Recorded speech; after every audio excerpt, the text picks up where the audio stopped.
Alright, so our camera now looks away from the player, it flies around the corner, looks at the robot, we've got cinematic mode in place, a lot of things are already going for us.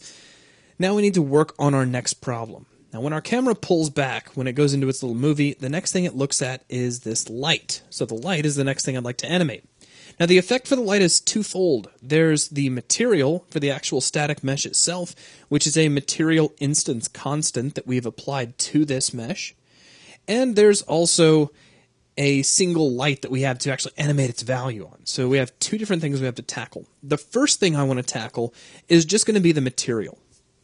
Now if we take a look at this mesh, just double click it, let's expand static mesh actor, static mesh component, expand rendering. Currently, if we take a look at the materials property, we see that there is a material instance constant called fluorescent light underscore instance applied. And if we find this in the content browser, you can see it here. I can double click it. Its parent is MLT light SM fluorescent 01, and it has a single vector parameter of light color, which has got it set to off right now.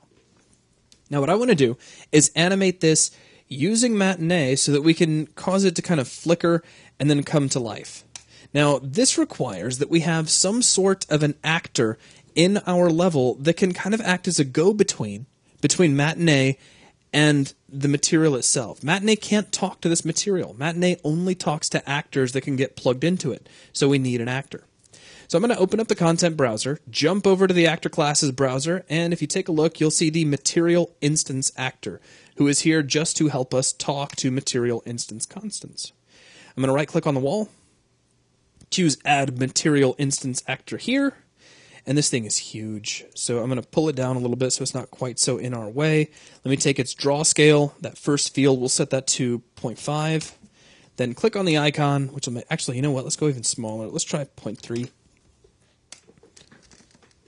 0.2.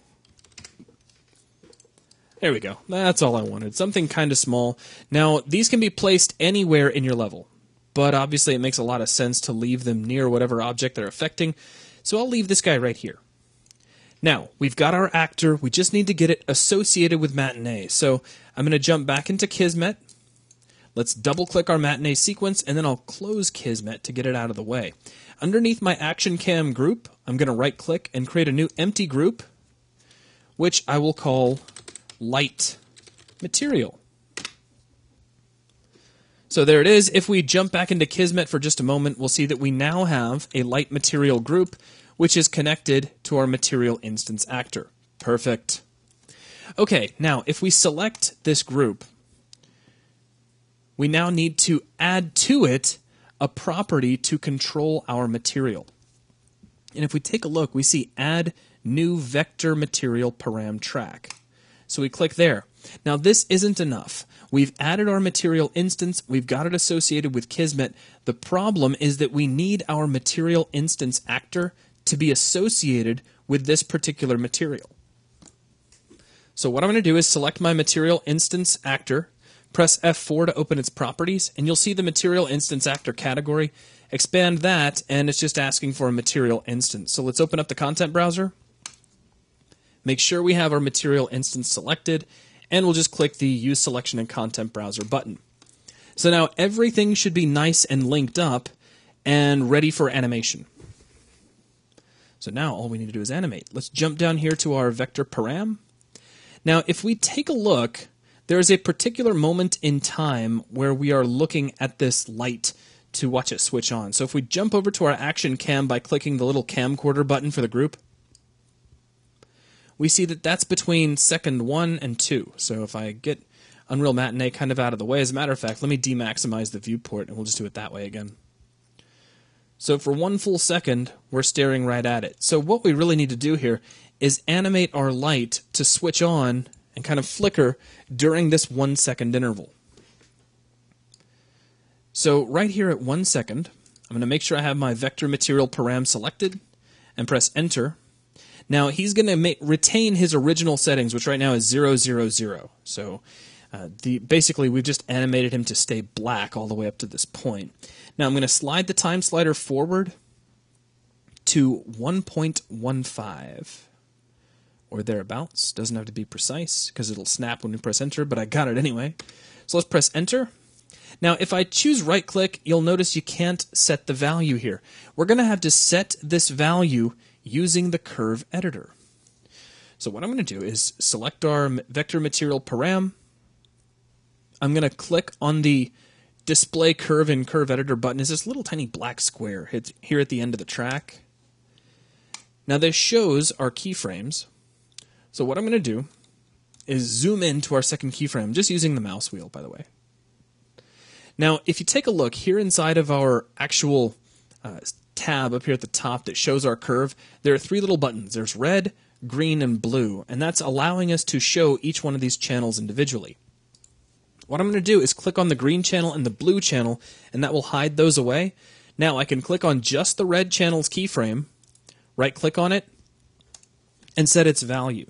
We're going to set red to 1.15 and press enter, and now we can fit that into the view by clicking Fit View to All. And now we see that we're animating up in red. So let's go ahead and take care of the next one. Now I'm going to hide away the red channel and just show the blue channel. I'm sorry, the green channel, excuse me. We'll select this keyframe, right-click, and choose Set Value. This one we're going to set to 2.13. And again, we'll fit this into the view. And there we go.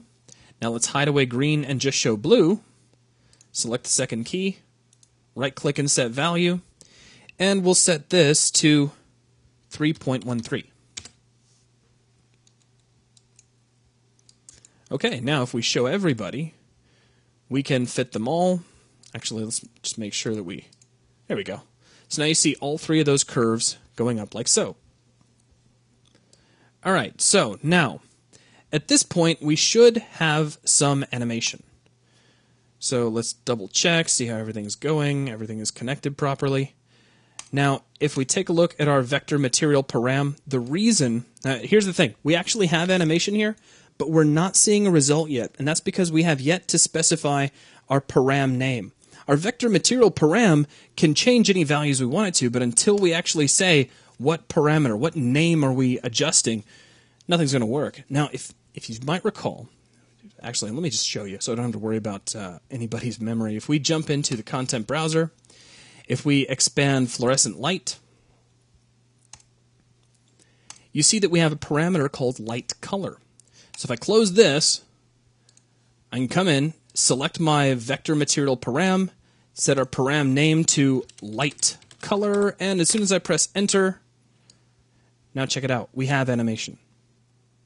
So our light is flicking on. Now that may look really slow as I drag, but we are really zoomed in on the timeline. So if I press play right now, in fact, what I can do is I can play the loop section, which is currently set to loop between seconds 1 and 2.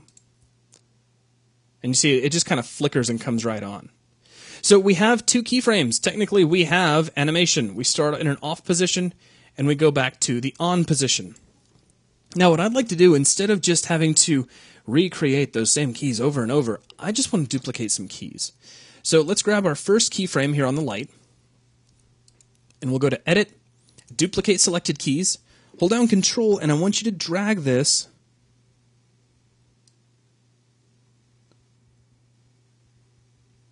over here to value 1.2. So here we are at 0, we flick on, and then back off again. Now we're going to grab our on, we're going to duplicate that, so Edit, Duplicate Selected Keys, and we're going to drag this to 1.25. So you see we kind of slowly come on, and then we flicker. Let's just kind of play back through. Okay. We still got a little ways to go here, so let's grab one back. Now this is key 2. You'll notice up here in the curve editor that it's a trough, so to speak, so the light is back in its off position. Let's choose Edit, Duplicate Selected Keys, hold down Control, And we're going to drag this up to about 1.35. So we get kind of a lull here. Then we'll grab our next on key back and we'll duplicate that. And we'll slide this up to 1.40. And you can see what this is doing. We've got on, off, just creating our nice little flickering wave pattern. Let's grab our off again, and we'll duplicate and drag this up to about 1.5. Grab one of the on keys, and it really doesn't matter which one you grab. We'll duplicate that, and we'll drag that up to 1.6. Grab off, duplicate, we'll drag up to 1.65. Grab our next on, edit, duplicate, and we'll drag up to 1.7. Now let's just play back through this. So I'm just going to click the loop section button, and we just get a little bit of a flicker, and then the light stays on. So now let's hit stop twice to go all the way to the beginning, and I'm going to put this viewport in game mode, and let's just play through once. The light flickers on, and everything is good. So now we can stop, we can get out of Matinee, and we're set to go. So we have now animated the light switch or animated the material for our light switch, for the actual light tube. That is going to wrap up this lesson. Be sure to save your work, and then we'll continue from here.